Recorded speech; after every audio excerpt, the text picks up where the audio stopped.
तहानलेल्या काराची छोटीशी गोष्ट. एकदा एक छोटा कार म्हणजे काराकुत्रा जंगलात राहायचा. त्याचं नाव होतं शिडक्या. शिडक्या खूप खेळकर पण एकटा होता.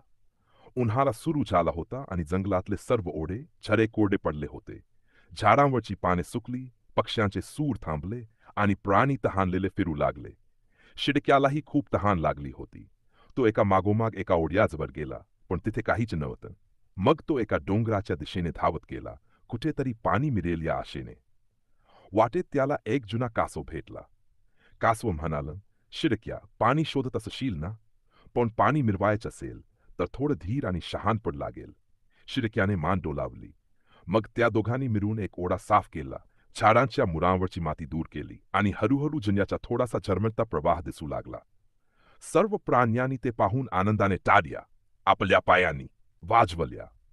शिडक्याची तहान भागली, पण त्याच्याबरोबर त्याने हे शिकलं, तहान शरीराची असते, पण मदतीची तहान ही मनाची असते. शेवटी शिडक्या आजही त्या जिन्यावर जातो, पण आता एकटा नाही.